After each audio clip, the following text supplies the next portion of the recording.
Bonjour, bonjour à tous. Merci aux participants d'être là avec nous. Merci à vous qui écoutez cette table ronde. Avant de commencer, un petit rappel sur les consignes sanitaires. Si vous êtes dans la salle, même s'il y a des aérations, nous vous demandons de porter le masque et nous vous remercions de le porter correctement. Ce sont les consignes obligatoires. Une fois ce préalable dit, je me tourne vers vous. Merci à ceux qui nous écoutent en ligne. Nous allons débattre aujourd'hui d'un sujet extrêmement important puisqu'il s'agit de chômage et de qualification. Quelle qualification contre le chômage dans une période, on l'a vu, extrêmement mouvementée, où les emplois se font et se défont, où certains gardent leur job mais rêvent d'un autre, où certains perdent leur emploi et souhaitent retrouver rapidement, parfois dans le même secteur, mais parfois non, parce qu'il y a aussi, c'est une crise, un certain nombre d'opportunités. Alors pour en débattre aujourd'hui, nous avons la chance, j'ai la chance d'être accompagnée d'un membre du Cercle, Stéphane Carcillo, qui est chef de la division emploi et revenus de l'OCDE, professeur également à sciences politiques. Autour de nous, nous avons à nos côtés Ingrid Kandelman, qui est responsable du labo sociétal de l'École centrale de Marseille. Merci beaucoup d'être ici. Ensuite, à mes côtés, Louis Gallois, vous êtes haut fonctionnaire, grand dirigeant d'entreprise, mais aujourd'hui, vous êtes aussi très impliqué dans les questions de chômage, chômage de longue durée. Vous êtes à la Fabrique de l'Industrie. Et puis, François Aumeril, vous êtes syndicaliste, vous êtes président du syndicat des cadres, la CFE-CGC. Et nous avons la chance d'avoir Tito Boeri, qui est universitaire économiste, qui est en visioconférence. Bonjour, monsieur Boeri, je sais que vous nous entendez. Merci d'être là avec nous. Vous êtes en Italie et ça nous donnera aussi un autre regard. Alors peut-être pour démarrer, eh bien écoutez, on est dans un endroit assez incroyable. On est dans ces rencontres d'Aix organisées par le Cercle des économistes, et je crois que le mieux, c'est que Stéphane Carcillo nous donne un petit peu, nous fasse le point sur cette table ronde, la qualification contre le chômage. Est-ce qu'une qualification, Stéphane, c'est forcément le meilleur passeport contre le chômage? Merci Fanny. Alors je ne vais pas répondre à la question parce qu'on a des spécialistes ici qui vont en débattre, mais je vais essayer de poser quelques jalons, quelques points pour cadrer le débat. La première chose qui me semble devoir rappeler, c'est que la qualification et le chômage, c'est des choses qui sont très très liées. Aujourd'hui, on a en France la moitié des chômeurs qui n'ont aucun diplôme, 80% des chômeurs qui ont au plus le bac, donc on voit bien qu'il y a un lien qui est très très fort. Au-delà de ça, il n'y a pas forcément que le diplôme. Parfois, on peut avoir un diplôme et pas les bonnes compétences pour décrocher les jobs qui sont dans notre territoire, dans notre zone d'emploi. Et donc, la compétence est extrêmement importante. Aujourd'hui, le manque de qualification, c'est le facteur numéro 1 cité par les entreprises dans leurs difficultés de recrutement. Donc on voit que c'est vraiment aussi au cœur des problématiques d'appariement, comme on dit en économie, sur le marché du travail. Alors, les compétences jouent un rôle non seulement essentiel pour les gens, pour les individus, mais c'est aussi vraiment très important pour la croissance et la richesse du pays. Une main-d'œuvre qui est bien qualifiée, bien en adéquation avec les besoins des entreprises, ça contribue très fortement à la croissance de ces dernières. Alors, les emplois dans notre économie se transforment, les besoins en compétences en entreprise se transforment aussi, et les transformations qu'on observe profondes du marché du travail ces dernières décennies, qui ont été accélérées par la crise, risquent de renforcer certaines inadéquations entre les besoins des entreprises et puis les compétences des salariés et des demandeurs d'emploi. Je pense notamment évidemment à l'adoption des nouvelles technologies digitales dont on a vu qu'elles se sont accélérées pendant la crise, et on a beaucoup d'entreprises qui investissent en ce moment dans le digital, dans l'automatisation. Ça va transformer beaucoup les emplois et du coup les compétences qu'il faut pour les occuper. On a aussi le changement climatique, quand même le très gros changement qu'on va devoir vraiment attaquer dans les décennies qui viennent, qui va exiger de maîtriser des technologies vertes dans plein de métiers. Et puis il y a un facteur qui complique les choses, c'est que nos économies avancées, c'est aussi des économies qui vieillissent, dans lesquelles du coup la mobilité professionnelle, la mobilité régionale pour décrocher de nouveaux jobs va être peut-être moins facile. C'est peut-être moins facile de former des seniors que des plus jeunes. Alors, face à ces transformations, on n'est pas tous égaux. On sait qu'aujourd'hui, les moins qualifiés se forment beaucoup moins, 3 fois moins en moyenne dans une année que les plus qualifiés. On sait que les seniors se forment eux aussi 3 fois moins que les plus jeunes, une année donnée, tout type de formation confondue. Donc on a de grosses inégalités de ce point de vue. Les moins qualifiés aussi, qui ont beaucoup souffert pendant la crise, ils ont perdu plus d'heures de travail que les plus qualifiés, notamment parce qu'ils étaient moins capables de télétravailler que les autres. Et ce sont aussi des personnes qui sont les plus à risque de voir leur emploi transformé dans les années qui viennent à cause des transformations que je viens de mentionner. Donc des gens potentiellement très affectés, mais qui en fait aujourd'hui au quotidien se forment beaucoup moins que les autres. Voilà un peu notre challenge. Alors, en France, globalement, on a aussi un déficit de formation, il faut le dire. C'est vrai qu'on dépense un peu plus de 30 milliards d'euros par an en formation, mais on n'a qu'environ 30% des adultes qui suivent une formation chaque année, contre 50% aux États-Unis, 60% en Norvège. On a aussi des Français qui sont moins formés en littératie, numératie. Vous savez que la France fait partie dans les enquêtes PIAC du bas du classement des pays dans la compétence des adultes en numératie et littératie, et c'est particulièrement le cas chez les seniors. Et évidemment, ce déficit, il est alimenté chaque année en France par le fait qu'on a quand même beaucoup de jeunes qui sortent du système scolaire sans aucun diplôme et qui, du coup, nourrissent cette part de la population qui a un déficit important en compétences de base. Donc on a des questions. Comment faire pour que notre système de formation puisse changer la donne? J'ai dit qu'on dépensait beaucoup d'argent aujourd'hui en France. Est-ce que c'est uniquement une question de moyens ou alors une question de méthode? Comment on peut faire les choses autrement? Comment est-ce qu'on peut créer une culture de la formation, une appétence pour la formation? Il y a beaucoup de gens qui disent qu'ils ne veulent pas se former parce qu'ils n'ont pas les moyens, mais il y en a aussi beaucoup qui ne voient pas du tout pourquoi il faudrait qu'ils se forment et qui n'ont pas vraiment très envie de rentrer dans une salle de classe. Est-ce qu'on peut mettre à profit les nouvelles technologies pour changer la formation, pour changer les programmes de formation, les rendre plus faciles d'accès, plus intéressants? Ça, c'est aussi une question qu'on peut se poser. Et enfin, comment mieux intégrer les programmes de formation et les besoins des entreprises et les programmes en entreprise aussi? Ça, c'est une question importante dont je pense qu'on va débattre aujourd'hui. Merci. Merci Stéphane. On va donner la parole à Tito Boeri qui est donc avec nous en visioconférence. J'en profite au passage pour vous dire que vous pouvez poser un certain nombre de questions que nous prendrons à la fin de cette table ronde. Donc n'hésitez pas si vous nous suivez en ligne ou même dans la salle.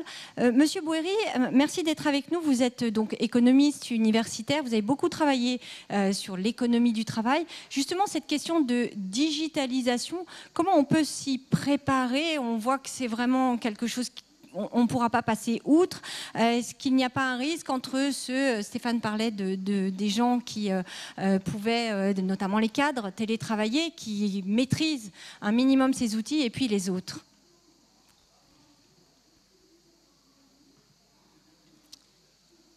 Monsieur Boeri? Merci pour cette invitation. J'aimerais bien être à vous personnellement. Je connais la qualité des... merci. Je suis tout à fait d'accord. Il y a un fait, je crois que dans la mesure de la différence entre sa crise et les crises précédentes, c'est la double vulnérabilité. Ça veut dire les personnes qui n'ont assez de qualifications. Dans cette crise, on n'a pas simplement eu de problèmes au niveau du marché du travail, donc ils ont du chômage, mais ils ont eu aussi des problèmes au niveau de la santé, parce que les deux risques étaient connectés. Et il y avait le risque de perdre le travail, du chômage, qui était lié au fait qu'elle n'avait pas assez de... De l'autre côté, il y avait aussi le risque de... je peux demander à la régie d'enlever la traduction simultanée de de ce que je dis, parce que sinon c'est très difficile parfait.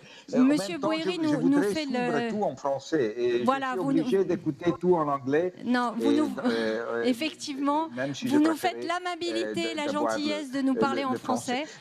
Donc, il y a cette chose qui est caractéristique de cette crise et qui nous dit en même temps que il faut agir pour réduire les deux risques pour ces catégories de personnes. Qui sont ces personnes? On a étudié tout cela.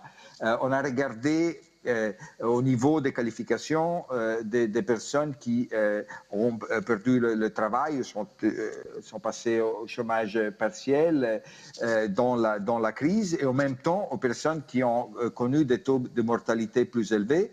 Et ce sont souvent des personnes qui n'ont pas et ça c'est une autre chose importante à dire sur cette crise. On parle toujours de fait qu'il faut faire de la formation, le on-the-job training. Il y a beaucoup toutes les fois qu'il y a des crises, et on parle toujours des politiques actives du travail en disant que c'est très important de faire ça. Mais souvent, on ne sait pas exactement quoi doit être le contenu de la formation qu'il faut donner à cette personne. Et dans ces cas-là, je crois qu'on a vraiment des connaissances plus précises. On sait bien que c'est la digitalisation, c'est vraiment très important. L'éducation digitale, c'est très important pour donner à cette personne des chances. Ce n'est pas simplement une question de formation, je dois le dire, parce que le travail à distance, le remote working, c'est quelque chose qui aussi pose des problèmes aux personnes qui ne sont pas au niveau de leur donner la possibilité d'être vraiment productif à la maison.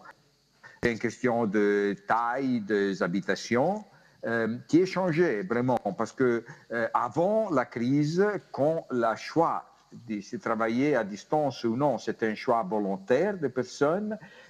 Normalement, c'était les personnes qui avaient des habitations, qui avaient toutes les qualités, les possibilités, des bonnes connexions, la taille suffisante.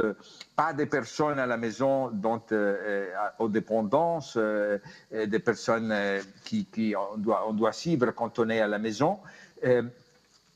Dans cette crise, étant donné que nous étions obligés de travailler à la maison, quand c'était possible, il y a beaucoup de personnes qui ont dû travailler à la maison en n'avant pas cette possibilité. Surtout, ce sont les femmes qui ont payé le coût de ça, parce que souvent, il y a, disons-nous, que le poids de responsabilité familiale, souvent, c'est assez asymétrique dans un couple.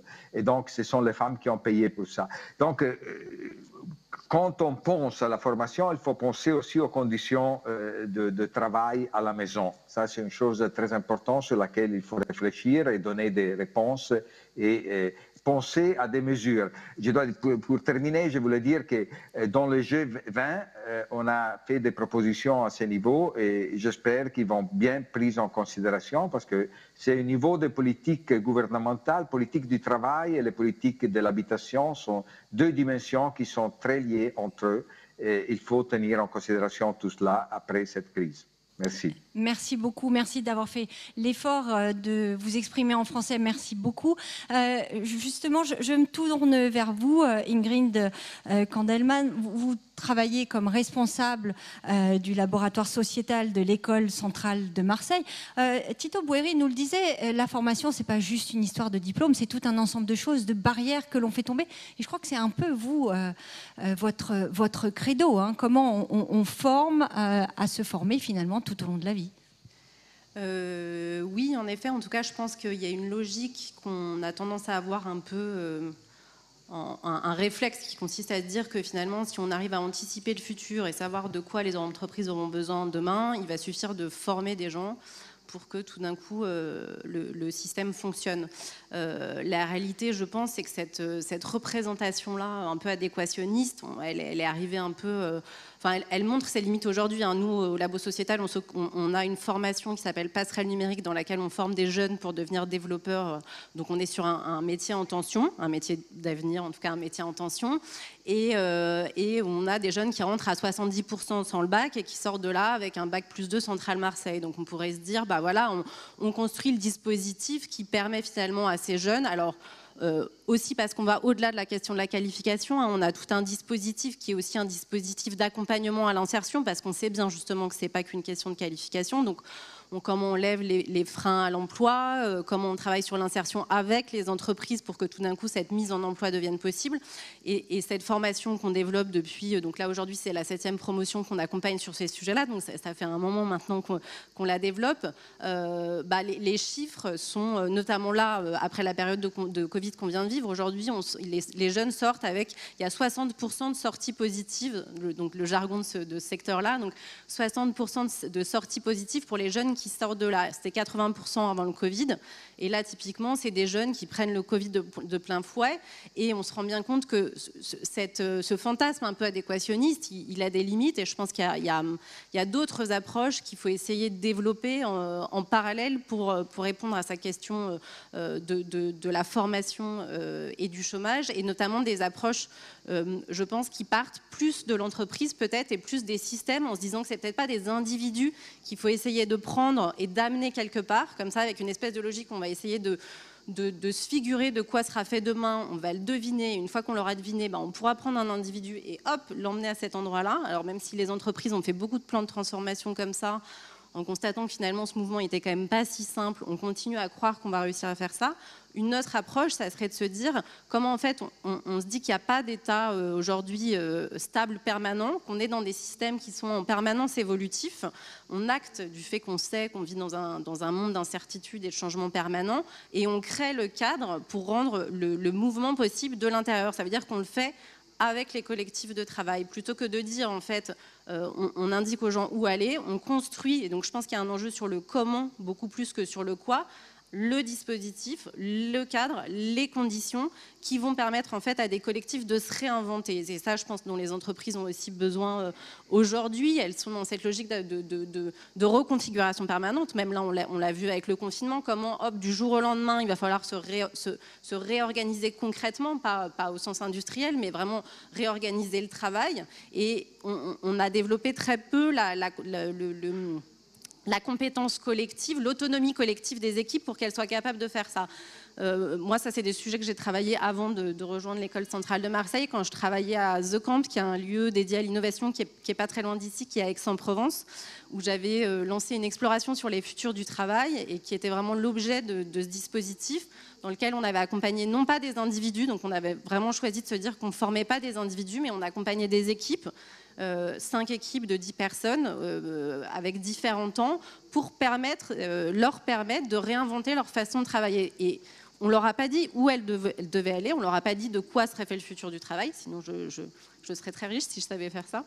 Mais on les a mis en condition d'être capables de réinventer par elles-mêmes comment elles avaient envie de concevoir le futur du travail et comment s'organiser pour ce faire. Et donc ce changement de paradigme, il me semble assez central dans ces sujets-là. De paradigme, on voit bien, finalement, la formation, c'est une affaire collective ou une affaire individuelle. On voit bien que les dernières réformes, c'était plutôt, on donne à chaque individu les moyens de gérer sa formation. On ouvre un compte personnel de formation. Monsieur Omril, vous vous connaissez bien le système, vous êtes syndicaliste, vous êtes président, je le rappelle, du syndicat des cadres, la CFE-CGC. Finalement, est-ce que ça fonctionne ? Quelles sont les bonnes recettes pour que la formation, c'est de l'individuel, du collectif, un mélange des deux ? Alors, merci beaucoup pour cette question. Je vois qu'il met en perspective, qui me donne l'occasion de répéter ce que je dis souvent. La CFE-CGC, c'est le syndicat de l'encadrement. Les techniciens, les agents de maîtrise et les cadres, ça ne me donne pas un droit particulier pour être plus compétent sur la question de la formation, Mais nous, on a pris position sur ces questions-là. Toutes les évolutions depuis 20 ans des dispositifs de formation professionnelle nous emmènent vers des principes d'individualisation des droits. Et nous, on ne croit pas du tout à l'efficacité ni économique ni sociale de cela. Et je vais vous l'expliquer. Mais je vais partir de très loin. Il y a à Cannes, je vais pas aller, rassurez-vous, je vais tenir le timing. À Cannes, il y a une usine qui fabrique des satellites. C'est Thales à Alenia, qui est une usine de plus de 2000 personnes, je crois. Hein. C'est un site extrêmement important, qui se trouve à quelques encablures de la Croisette. Hein. D'ailleurs, aujourd'hui, ceux qui... Au bord de la mer, et ben voilà, c'est le sujet. Moi, j'ai visité cette usine et je pose la question, je dis, mais pourquoi vous êtes à Cannes, au bord de la mer? C'est bizarre pour fabriquer des satellites. Et on me dit, mais non, mais bien sûr, on n'a pas toujours fait des satellites ici. Au départ, dans cette usine, on fabriquait des hydravions. Ah. Alors ça, c'est quand même assez intéressant, parce que voilà une usine, il y a un peu moins de 100 ans, on y fabriquait des hydravions, et puis les hydravions, les gens n'en achètent plus, on n'en vend plus, et puis petit à petit, on fait évoluer les fabrications, on fait évoluer les produits, et puis de fil en aiguille, aujourd'hui, on a une des fabrications les plus performantes, les plus qualifiées du monde en matière de satellites, alors que ça n'a plus rien à voir, bien entendu, avec les hydravions. Et bien comment on en arrive là? On en arrive là tout simplement parce qu'à l'intérieur de l'entreprise, des gens qui ont été aspirés, comme ça, de génération en génération, qui ont acquis dans l'entreprise des savoirs et des compétences particulières, ont pu dans cette entreprise-là les faire évoluer, les mettre au service d'un développement de l'entreprise, de la création de produits nouveaux, de process nouveaux. Il y a une intelligence collective qui a approprié les expériences de chacun, qui les a aspirées, qui les a reformulées et qui à chaque fois a ouvert la porte à des gens pour qu'ils rentrent dans l'entreprise et puis pour qu'ils mettent à disposition leur capacité à être créatifs, à évoluer.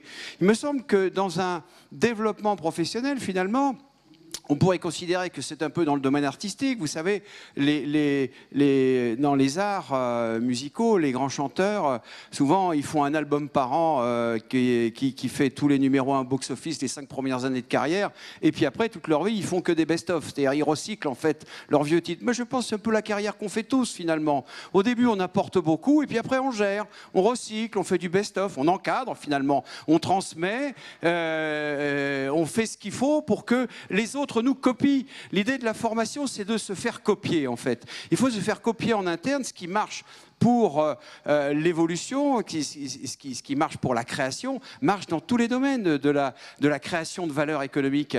Et donc, moi, je crois que le grand malentendu aujourd'hui, c'est de dire aux gens, vous êtes à l'extérieur dans l'entreprise, mais à l'entreprise, peut-être il y a une place pour vous. Donc, mettez-vous au niveau pour rentrer, et quand vous aurez la qualification qui va bien, vraiment, quand vous serez tout à fait dans la taille, etc., paf, on vous mettra dans cette position-là, et là, vous serez définitivement efficace. Mais ça, c'est du bidon total, ça ne marche pas. Il faut faire confiance aux gens, il faut les intégrer, il faut leur demander de donner ce qu'ils ont, de certaine façon dans leur tripes, mais en même temps, et dans l'entreprise, il faut leur faire profiter de tout l'encadrement, de leurs collègues, du transfert de savoir, de la transmission. La cathédrale de Chartres, elle ne s'est pas faite tout d'un coup parce que des gens à l'extérieur, des compagnons partout dans le monde se sont formés, qui a taillé les pierres comme ça, etc. et se sont rassemblés tous ensemble en disant, eh ben voilà, on va faire la cathédrale de Chartres. Non, c'est pas vrai. Il y a une transmission, et la transmission, elle se fait dans l'entreprise. Et dans l'individualisation d'un droit, il n'y a pas de valeur ajoutée économique. Une petite question, peut-être que ça marche pour des grandes entreprises. Vous avez cité Thales. Est-ce que ça peut marcher pour des petites structures qui n'ont pas forcément tout l'appareillage, n'ont pas forcément la possibilité d'accompagner, de prendre les gens comme ça? Est-ce que vous pensez que c'est applicable, quelle que soit la taille de l'entreprise? Mais oui, mais ça marche tout aussi bien. Vous savez, c'est toujours la même histoire. Quand vous avez votre permis, vous ne savez pas conduire. Voilà. C'est vrai. Et donc, vous apprenez à conduire. Et que dans une entreprise, chez un artisan, une entreprise de 2, 3, de 10, de 30 salariés, que vous soyez dans le commerce, dans la grande distribution, quelle que soit l'entreprise, dans l'industrie, c'est quand vous êtes au poste de travail que vous apprenez votre travail. C'est là qu'il faut être encadré et c'est là que vous êtes détecté. C'est-à-dire quand vous avez l'envie d'avancer, quand vous avez l'envie d'évoluer, ça se voit. Et à ce moment-là, eh bien, l'encadrement, ils misent sur vous, ils disent bah, « tiens, c'est bien ce que tu fais, est-ce que tu ne voudrais pas faire ceci, cela ?» là. Mais attention, c'est un peu plus compliqué que ce que tu fais aujourd'hui. Il faudrait que tu fasses un peu de formation, retourner pourquoi pas un peu à l'école. Il faut un cadre pour tout ça. Et moi, je dis le CPF, et pour finir, c'est rien d'autre qu'un carnet à souche qu'on donne aux gens en disant c'est une opération qui permet de donner des droits aux gens pour acheter de la formation dans le grand marché de la formation où il y a des opérateurs privés qui ne sont pas de très bonne qualité. C'est comme un carnet à souche. On dit va dans le supermarché, achète ton truc et avec ça, tu auras moins faim. En fait, c'est pas vrai. Une fois qu'on a consommé ces souches, on n'est pas tellement beaucoup plus formé et surtout, on n'est pas tellement beaucoup plus compétitif parce que la compétitivité individuelle, elle s'acquiert dans l'entreprise. Alors, on entend votre message sur ça s'acquiert dans l'entreprise, j'imagine, et qu'il y a un certain nombre de gens qui nous suivent peut-être dans la salle, mais peut-être aussi, je le rappelle, sur les réseaux, notamment par le biais de la connexion qu'assure le Cercle des économistes. Comment on fait quand on est à Pôle emploi, quand on est en dehors du cadre de l'entreprise? On se désespère. Je me tourne vers Monsieur Gallois. Qu'est-ce qu'on fait quand ça fait longtemps qu'on est au chômage et qu'on se dit « mais moi, j'arrive pas à retrouver le bon », pour reprendre votre expression, pour rentrer dans l'entreprise où on me redonnera ma chance? Comment on fait? Merci. Oui, effectivement, je vais prendre la suite en me concentrant sur les chômeurs de longue durée. Les chômeurs de longue durée, c'est les chômeurs qui sont inscrits depuis plus d'1 an à Pôle emploi. Quand on prend les différentes catégories de Pôle emploi, il y en a 3 millions. C'est pas quelques dizaines de milliers. Il y a 3 millions de chômeurs de longue durée en France. Ce chiffre, d'ailleurs, évolue peu parce que ces personnes ont beaucoup de difficultés à rentrer dans l'entreprise. Alors, leur parler de formation, c'est très joli, mais ces personnes sont souvent des décrocheurs. Ils sont d'abord très peu qualifiés. Ces personnes sont très peu qualifiées, parfois déqualifiées. Et ils ne veulent pas revenir à l'école. Ce sont parfois des décrocheurs. Ils ont l'expérience des stages parking, des formations qui ne conduisent nulle part, qui n'ont pas débouché sur de l'emploi. Et en face d'eux, ils ont des entreprises qui leur demandent quelles sont vos compétences, quelles sont vos qualifications, et qui en plus ont un doute sur l'employabilité, puisque c'est le terme à la mode, de gens qui ont décroché depuis 1, 2, 3, 4 ans du marché du travail. Et ce cercle vicieux, il faut arriver à le rompre. Alors comment? Alors je pense que le seul moyen de rompre, c'est de mettre ces personnes en situation d'emploi. Parce que quand elles sont en situation d'emploi, elles peuvent vouloir accéder à des formations qui leur permettent d'améliorer ce qu'elles font. Ça commence par le permis de conduire. Moi, je m'occupe de l'opération Zéro chômeur. Moyenne des gens recrutés, 44 mois. Donc c'est des gens, on le rappelle, qui sont très, très éloignés de l'emploi. Non, il y a de tout. Il y a de tout. Il y a des gens il y a une docteure en informatique, mais comme elle est voilée, elle ne trouve pas de boulot. Donc il y a un peu de tout. Mais il y a des gens qui sont assez éloignés de l'emploi et la moyenne d'éloignement, c'est 44 mois. Ça ne veut pas dire qu'ils n'ont pas travaillé depuis 44 mois, mais qu'ils ont eu des mini-jobs et qu'ils n'ont sans aucune valeur ajoutée. Et je pense, moi, que pour les amener à la formation, il faut les mettre dans des situations d'emploi. Donc je disais, ça commence par le permis de conduire. Ça se continue avec des formations techniques directement liées au boulot que l'on fait. Ça peut être une formation au maraîchage, ça peut être une formation à la menuiserie, ça peut être une formation à l'informatique, mais parce que c'est lié à l'emploi qu'ils exercent. Ça peut être aussi des fonctions support, parce que ces personnes, moi je les vois dans les entreprises à but d'emploi que nous créons, il y a évidemment des comptables, des personnes chargées des ressources humaines, etc. Donc il y a cette possibilité de les faire progresser. En fait, pour elles, c'est un parcours. Il faut organiser ce parcours. Et je pense que c'est tout à fait essentiel. Et vouloir brûler les étapes et dire on va demander aux entreprises de les embaucher, les entreprises de droit commun, ça ne marche pas. Même quand les entreprises sont prêtes à le faire. Il se trouve que j'étais chez PSA jusqu'en février et dans certaines usines, ils avaient décidé d'embaucher des gens au RSA. Une dizaine dans l'usine. C'était des échecs parce que les disciplines des usines sont trop rudes pour des gens qui ont été très éloignés de l'emploi. Les horaires, on commence à 5 heures du matin. Le rythme de travail. Tous ces éléments, l'ambiance, les collègues qui n'ont pas envie de faire le boulot de la personne à sa place. Donc, je pense qu'il ne faut pas se faire d'illusions. Ces personnes, la règle n'est pas absolue, mais ces personnes ont peu de chances d'aller directement vers les entreprises. Et il y a un secteur qui permet de le faire, parce que je crois que c'est essentiel.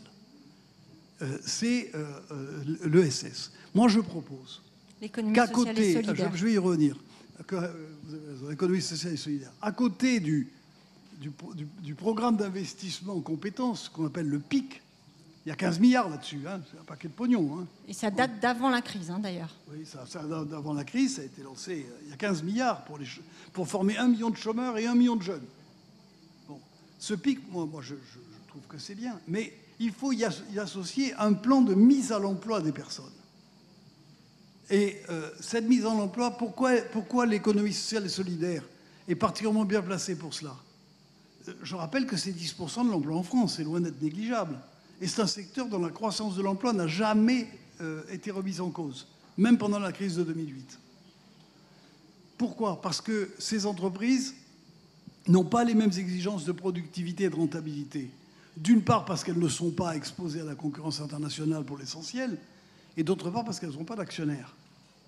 Donc ce qui évidemment ne les met pas dans la discipline de l'entreprise classique. En plus, elles ont dans l'ADN, ces entreprises de l'économie et solidaire, elles ont dans leur ADN le fait d'une mission sociale. Elles n'ont pas besoin d'être entreprises de mission, elles sont par nature des entreprises de mission. Et je pense que c'est extrêmement important. Alors je vois que j'ai passé mon temps, donc je conclus en disant qu'il faut organiser les parcours, faire progresser les gens, et que l'économie sociale et solidaire, l'insertion par activité économique, zéro chômeur, le secteur coopératif, tous ces secteurs peuvent embaucher des personnes comme celle-là et les accompagner. Parce que, j'ai parlé emploi-formation, il faut un troisième élément, l'accompagnement. Et l'économie sociale et solidaire est mieux placée que les entreprises pour réaliser cet accompagnement. Sinon, c'est 3 millions de personnes, on n'arrivera pas à les remettre sur le marché du travail. Et c'est une gangrène pour le corps social français. Merci beaucoup, M. Gallois. Mais juste quand même une petite question. Est-ce que c'est pas, je me permets très franchement, un peu binaire? Parce qu'aujourd'hui, les entreprises, les 90% des autres entreprises, on les entend dire à longueur de temps, mais je n'arrive pas à recruter. Comment elles font? Elles se tournent vers les entreprises. Est-ce qu'elles ne peuvent pas aussi un peu endosser de cette responsabilité d'accompagner? Les entreprises, je ne dis pas du tout qu'elles doivent rester à l'écart de cela. Elles ont leur job. Mais les entreprises, elles demandent des gens qualifiés. Elles demandent des techniciens de maintenance, elles demandent des chaudronniers, elles demandent des électriciens, des gens qui ont des spécialités. Je parle de l'industrie, c'est pareil dans les services. Sauf certains, la propreté et le bâtiment, par exemple. Dans ces cas-là, lorsque propreté et bâtiment, on crée des groupements d'insertion par l'emploi et la qualification. C'est-à-dire c'est des groupements d'employeurs qui embauchent les gens et qui les mettent à disposition des entreprises membres du groupement. Si ça ne marche pas, la personne revient dans le groupement d'employeurs. Il y a 5000 entreprises là-dedans. Puis pas des petites, il y a FH, il y a Vinci. Hein, ce n'est pas uniquement des PME. Il y a les grands de la propreté. Je pense que ça, c'est une manière de travailler. Il y a aussi d'autres manières. On pourrait peut-être d'ailleurs les étendre à d'autres secteurs, ces GEC. Il y a le fait aussi de faciliter de l'immersion, c'est-à-dire des stages que les gens, puisque l'entreprise ne veut pas les embaucher, elle peut peut-être les prendre pour 1 mois, 2 mois, pour les remettre dans des logiques de travail et de travail collectif. Je pense aussi qu'elles peuvent soutenir l'insertion par activité économique. Il y a des entreprises qui soutiennent des chantiers d'insertion. Je pense que c'est très important. Donc je ne dédouane pas les entreprises de leur devoir. Mais je sais d'expérience, parce que j'ai été chef d'entreprise pendant 23 ans, qu'on ne va pas demander aux chefs d'entreprise d'embaucher des gens qui n'ont aucune qualification et qui sont éloignés de l'emploi depuis 2, 3, 4 ans. Alors, c'est vrai qu'on parle beaucoup formation tout au long de la vie, mais il y a quand même quelque chose, et ça fait partie des bonnes nouvelles de cette année, qui marche vraiment très bien, c'est l'apprentissage. En démarrage souvent, mais aussi on voit des apprentis un peu plus tard. Je me tourne vers vous, Stéphane Carcilio. Sur l'apprentissage, est-ce que c'est aussi une voie? Il y a eu une grande réforme il y a quelques années, 2018, et aujourd'hui, on est à presque 500 000 apprentis par an, des chiffres que la France n'a jamais observés depuis des décennies. Et on devrait être à 800 000, oui. Nous donne un scoop Louis Gallois. Non, tout à fait. On devrait effectivement on a encore des marges de progression quand on compare la France aux pays qui forment beaucoup leurs jeunes à la fois en université, mais aussi à l'entreprise. La spécificité de l'apprentissage, c'est d'avoir justement un lien dès le premier jour avec l'entreprise et de faire un peu un moitié-moitié entre université et école ou et entreprise. On sait que c'est très efficace pour l'insertion. Et c'est vrai que la France a débloqué pas mal de choses avec la réforme d'il y a quelques années, il y a 2-3 ans, notamment parce qu'elle a débloqué la capacité des entreprises à pouvoir mettre en place des centres de formation sans avoir autant de barrières qu'il y avait finalement. Par secteur, exactement, et pouvoir s'associer sans avoir toutes les barrières qui existaient avec des autorisations régionales, etc. Et donc il y a cette capacité maintenant à pouvoir avoir un peu plus de facilité. Mais au-delà de ça, je pense que ce qui est très important dans l'apprentissage, et c'est peut-être le lien un peu entre tout ce qu'on est en train de dire, c'est qu'en fait dans l'apprentissage, il y a du collectif. C'est-à-dire que le jeune est inséré sur le monde du travail grâce à l'entreprise. Et qu'est-ce qui fait qu'il y a une différence après dans l'insertion sur le marché du travail? C'est que le jeune, à la sortie de l'apprentissage, bon, il y en a certains qui sont embauchés chez l'employeur où ils ont fait leur apprentissage, mais en fait, il y en a beaucoup qui ne sont pas embauchés chez l'employeur où ils ont fait leur apprentissage. Mais comme en fait, ils avaient du réseau, et de l'expérience, le réseau, c'est-à-dire le collectif, ça leur a permis de déboucher sur un job. Et parfois, c'est les gens qu'ils connaissaient, parfois c'est l'employeur qui appelle le réseau autour de lui pour placer son apprenti. Et donc c'est ce collectif qui finalement a non seulement renforcé la formation, mais aussi renforcé les chances de décrocher un job après. Et donc ça, c'est ce point que je vois effectivement commun à toutes nos discussions sur l'importance du collectif. Peut-être Ingrid Candelman, vous vouliez ajouter quelque chose sur cette notion du collectif? Un dernier mot, on parle beaucoup finalement là de formation formelle, alors que finalement je pense que ce qu'on a tous relevé là, c'est que ce qui compte avant tout, c'est la formation informelle, c'est tout ce qui se passe dans les relations du quotidien, et c'est un peu un point aveugle finalement des rapports qui existent sur ces sujets de formation, sur les politiques de formation dans l'entreprise. On parle toujours de la politique de formation formelle, la gestion des emplois et des compétences se fait de façon formelle, alors que finalement, il y a énormément de choses, plus de choses qui se passent en laissant les collaborateurs faire par eux-mêmes, vivre une expérience, vivre ces expériences de travail qui sont bien plus apprenantes que les cadres formels qu'on essaye de donner et peut-être plus adaptés que par rapport à ce dont ont besoin les entreprises. Et donc c'est bien ça qui se passe sur l'apprentissage. C'est pour ça que ça fonctionne, c'est pour ça que les entreprises sont preneuses. C'est que finalement, ça marche mieux parce qu'on s'est rencontrés. Après, je mettrais juste une petite touche un peu plus négative par rapport à la question de l'apprentissage. C'est que typiquement, nous qui accompagnons aussi des jeunes qui sont plus éloignés de l'emploi, ce développement de l'apprentissage, il est génial, mais du coup, dans une école d'ingénieurs comme Centrale Marseille, maintenant l'apprentissage est obligatoire pour tous les élèves ingénieurs. Quand on a des jeunes décrocheurs qui ont suivi une formation comme la nôtre, qui arrivent et qui demandent de l'apprentissage maintenant, ils se retrouvent en compétition avec d'autres jeunes avec lesquels ils n'étaient pas en compétition avant, et du coup, on a remis de la compétition à un endroit où on en avait peut-être moins. Donc voilà, ça c'est un effet de la crise. Oui. Parce que beaucoup de jeunes, même diplômés, n'ont pas pu s'insérer de façon normale. Donc forcément, ils sont dans la file d'attente comme les autres, j'ai envie de dire. Et du coup, ceux qui étaient déjà en bas redescendent encore un peu plus bas. Oui. Monsieur Omril, vous vouliez ajouter quelque chose? Oui, un mot très court. Il n'y a pas de formation sans apprentissage. Un ingénieur ultra diplômé, s'il ne passe pas, une fois qu'il est embauché dans l'entreprise, par une forte phase d'apprentissage, de toute façon, il ne délivre pas grand-chose, parce qu'il faut bien qu'il ait des pairs autour de lui qui lui disent il faut faire ci, il faut le faire comme ça, etc. C'est un principe. Moi, je défie quiconque d'acheter un livre écrit par un cuisinier 3 étoiles et de faire le lendemain, en lisant le livre, des recettes 3 étoiles. Tout le monde sait que ça ne marche pas.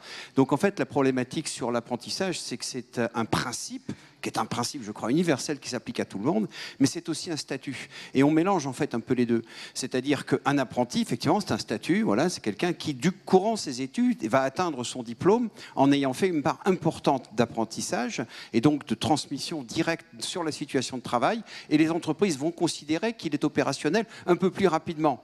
Donc c'est ça, en fait. C'est pour ça, d'ailleurs, que le taux d'emploi des apprentis, il est d'un meilleur niveau, parce que les entreprises, elles savent, quand elles embauchent un apprenti, qu'on va avoir quelqu'un d'un peu plus opérationnel rapidement. Mais il y a ce malentendu, effectivement, et je crois qu'il y a matière, pour le coup, je n'ai pas ici, puis ce n'est pas l'espace, de solutions miracles, mais je crois qu'il faut faire attention, et au passage, à travers l'inflation des chiffres, moi, je pose la question pour demain, est-ce que les scores des gens qui ont fait leurs études, qui ont obtenu leur diplôme par apprentissage en termes d'insertion, est-ce qu'on n'a pas le risque qui commence un peu à baisser? Parce qu'aujourd'hui, c'est une formation d'excellence à ce titre. Est-ce qu'en augmentant le nombre, on ne risque pas d'avoir l'effet opposé qui ferait que le taux d'insertion va diminuer? Bon, ça fait partie des questions qu'il faut avoir en tête. En France, hein. On partait de très loin, je pense qu'on a un petit peu de marge. Peut-être, Monsieur Gallois, Oui, vous vouliez... trois remarques rapides sur l'apprentissage.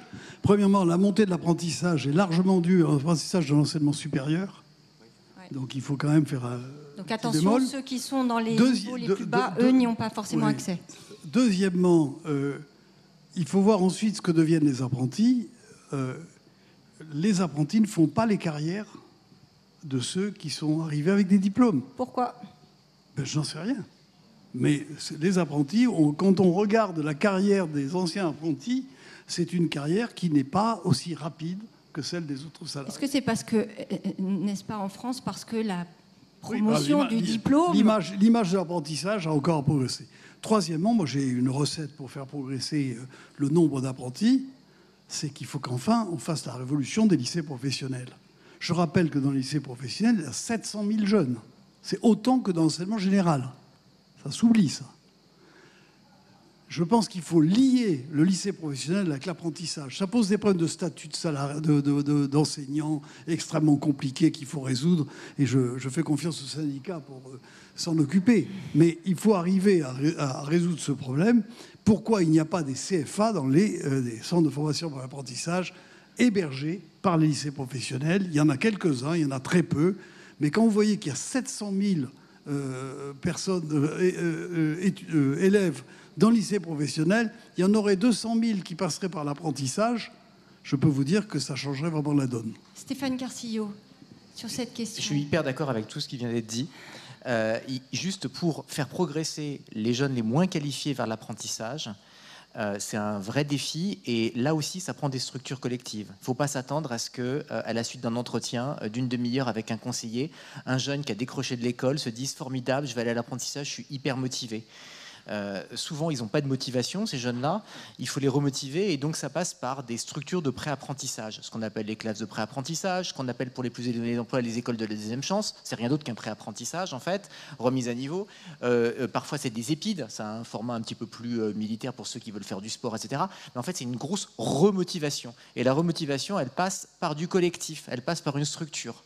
Et c'est vrai que toutes ces structures-là, en fait, il faut vraiment bien les développer et arriver à faire, finalement, arriver à toucher les jeunes qui sont concernés. Et en cette sortie de crise, on a un gros sujet. C'est qu'il y a plein de jeunes qui ont décroché de l'école avec la crise. Ceux qui avaient des difficultés scolaires, je peux vous dire que les classes en Zoom ou les cours en Zoom, c'est terminé, quoi.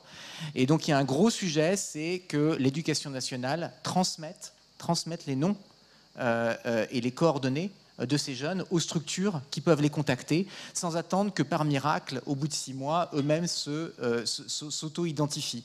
Parce qu'on sait que si on perd pied avec les jeunes au bout de 1 ou 2 mois, il y a très très peu de chances, les études le montrent, de les faire revenir dans ces structures. Très très vite, ils perdent complètement pied avec le système de l'éducation. Et ça, c'est un des gros enjeux qu'on a en ce moment. Alors, on parle de l'enjeu des jeunes, mais il y a quand même aussi toute une catégorie. Alors, on ne sait pas à partir de quel âge on est vraiment senior. Certains disent 45, d'autres 50, d'autres 55 ans. Mais quand on regarde les chiffres de Pôle emploi, le chômage de longue durée, ce sont aussi des seniors.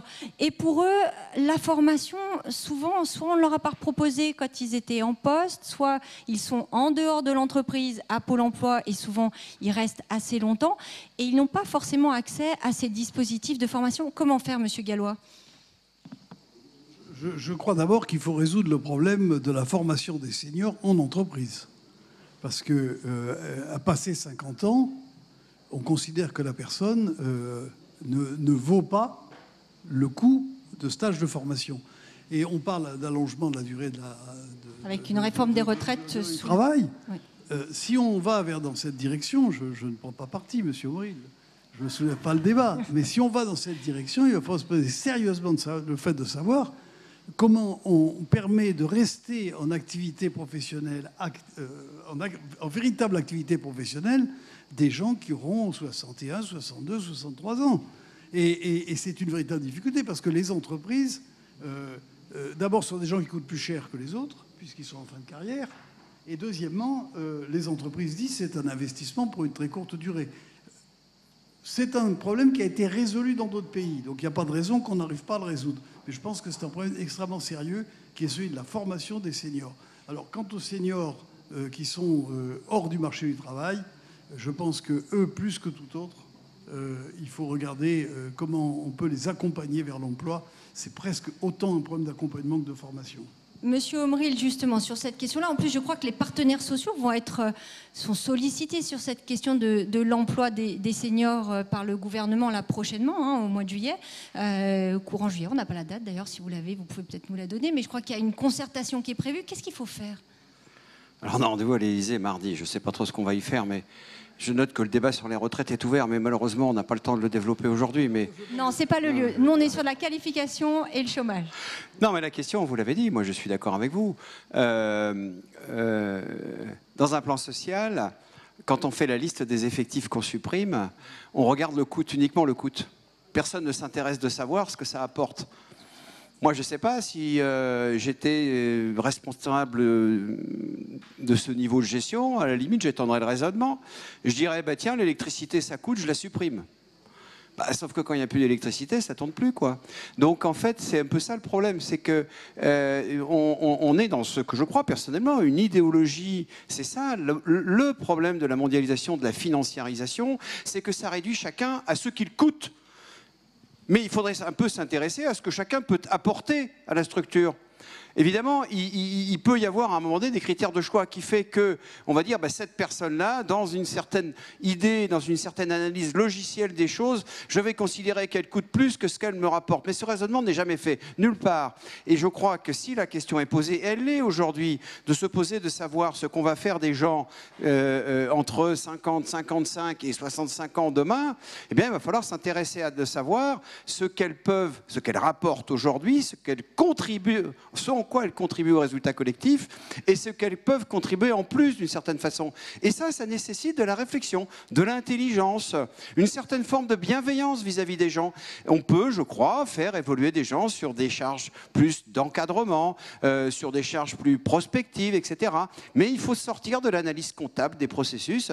Il faut avoir une vision un peu plus globale, un peu plus stratégique, il me semble, effectivement, de l'entreprise et de la façon dont les salariés, les personnels qui la constituent, peuvent contribuer au résultat global. Il faut d'une certaine façon, et ce sera malheureusement mon dernier mot parce que je veux m'en excuser, je dois partir, mais il faut avoir une vision beaucoup plus intrinsèque de ce que c'est que le capital humain et ce en quoi il contribue au résultat de l'entreprise. Monsieur Aumril, merci beaucoup. Vous venez de le dire, vous devez filer parce que vous avez un impératif. Merci à vous. Je me tourne peut-être vers Stéphane Carcillo. Justement, est-ce que les entreprises, étant donné les difficultés qu'elles ont, là, un certain nombre d'entre elles sont au pied du mur en termes de pénurie d'emploi, c'est-à-dire disent mais on n'arrive pas à trouver, est-ce qu'elles vont pas faire preuve d'un peu plus de bienveillance? François Aumril nous donnait ce mot très à la mode, ou en tout cas être un peu plus patiente ou accepter de former un petit peu plus. Qu'est-ce que vous en pensez, notamment au regard des exemples peut-être étrangers que vous avez pu observer? C'est vrai que les grandes tendances vont pousser les entreprises à s'intéresser d'un peu plus près aux seniors, tout simplement parce que la population vieillit, parce que la population devient plus senior globalement et qu'il va falloir accompagner et utiliser cette main-d'œuvre. Mais les entreprises vont devoir aussi s'équiper, pas seulement former les seniors, mais aussi, avec ce vieillissement de la population, s'équiper en matière d'automatisation d'un certain nombre de tâches, rendre certaines tâches moins difficiles. On le voit en Corée aujourd'hui, avec un certain nombre de tâches qui sont aidées pour des salariés pour que ce soit moins pénible au quotidien, des tâches qui sont parfois physiques avec des espèces d'exosquelettes. Il y a des entreprises qui sont extrêmement automatisées dans le monde dans ce domaine-là pour pouvoir continuer à employer des seniors tout au long de la vie. Mais je pense qu'il ne faut pas uniquement attendre simplement que ça se fasse tout seul. Parce qu'il y a un rôle, je pense, des pouvoirs publics pour accompagner les entreprises, pour les inciter à former et à s'équiper pour avoir des seniors dans l'entreprise. Je pense qu'on peut avoir à la fois des politiques publiques de transparence sur les politiques d'entreprise.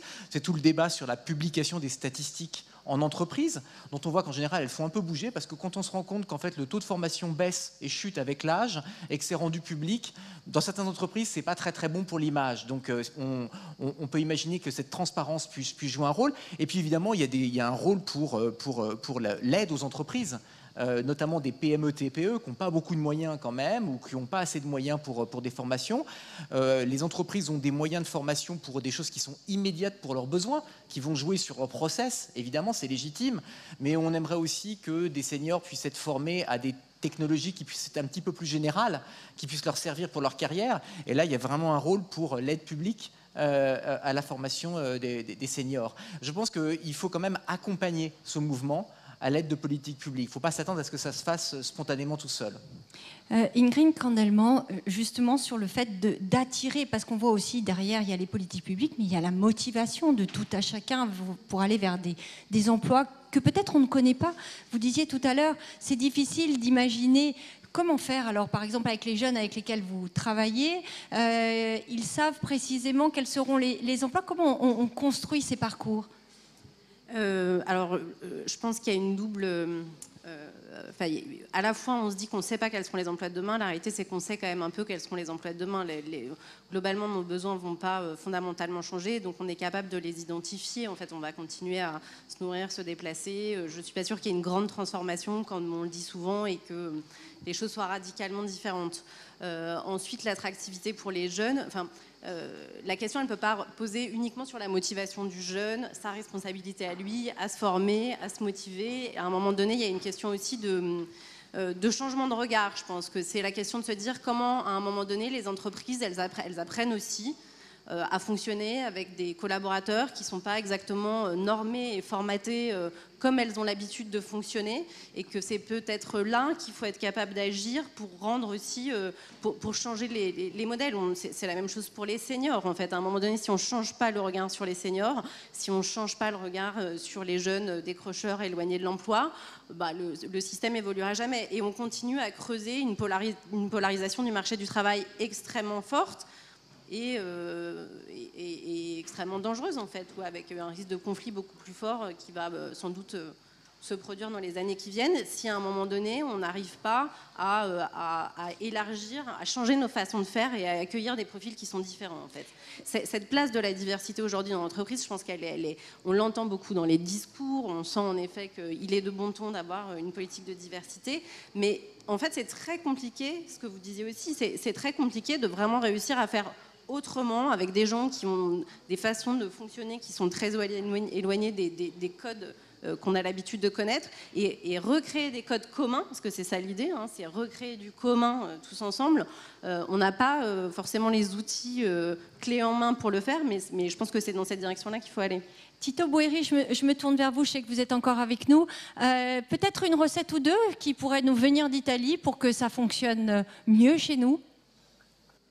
Plutôt que des recettes qui viennent de l'Italie, je veux dire que le problème de l'apprentissage, c'est un problème qu'il y a dans des autres pays aussi. Et les pays qui ont fait mieux à ce niveau, ce sont les pays qui ont maintenant le niveau de chômage de longue durée, surtout parmi les jeunes, le plus bas. Donc, il faut vraiment étudier et apprendre très bien la leçon de ces pays. C'est l'Allemagne, c'est la Suisse, c'est l'Autriche. Il y a beaucoup de choses à revoir dans l'organisation des écoles professionnelles. Je voyais avant, on parlait des lycées professionnels. C'est vraiment ça qu'il faut étudier mieux. C'est surtout le fait qu'il faut trouver des incitations à apprendre des connaissances et la façon meilleure de donner ces incitations, c'est donner la possibilité de faire en même temps l'éducation formelle à l'école ou l'université et dans l'entreprise. Les deux choses ensemble, ils marchent très bien s'ils sont faits d'une façon bien organisée. Encore une chose, le problème dont Stéphane parlait avant, celui des personnes de drop-out des écoles, c'est vraiment un problème très sérieux qu'on a depuis des décrochés qui ont laissé les écoles. À ce moment, donc, il faut payer beaucoup d'attention à ces problèmes.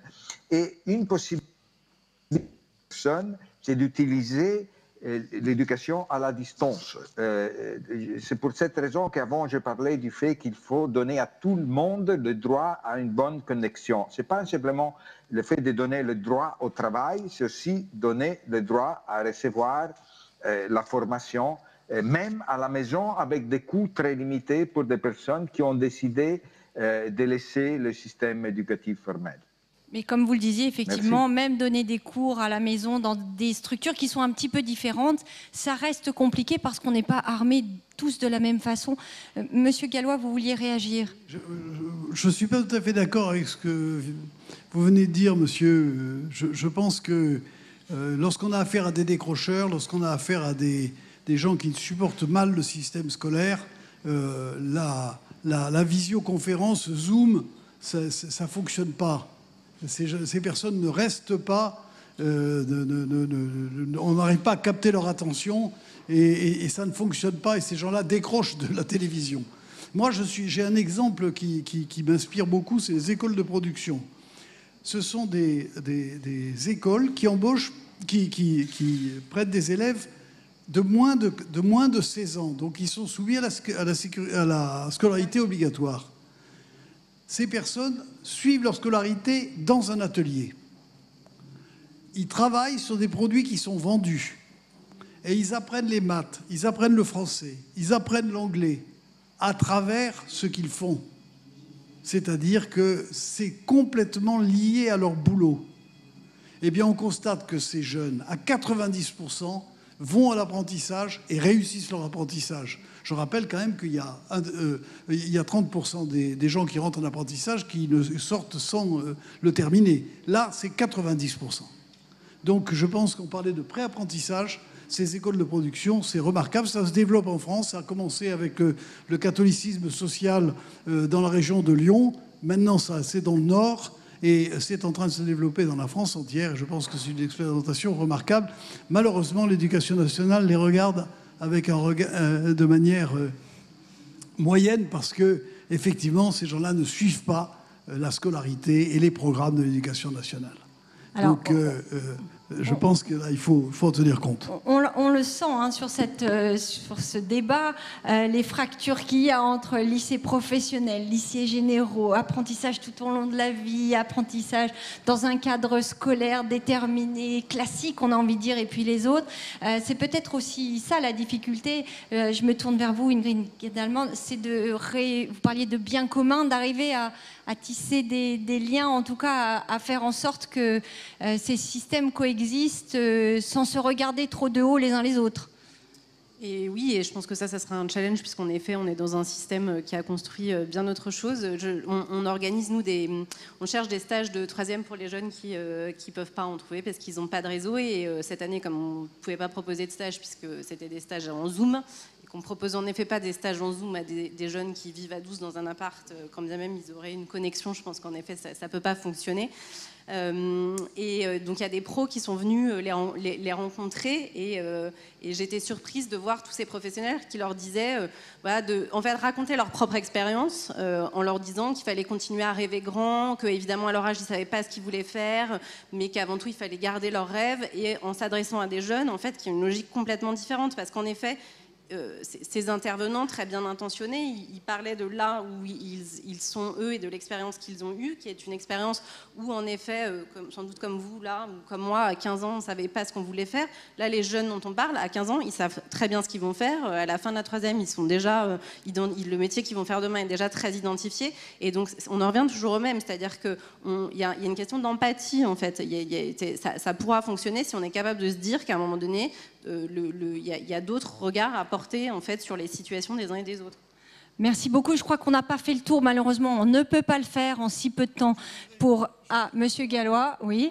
Sur un sujet très différent qui touche à la formation. Moi, je suis extraordinairement préoccupé de l'effondrement des mathématiques dans le secondaire.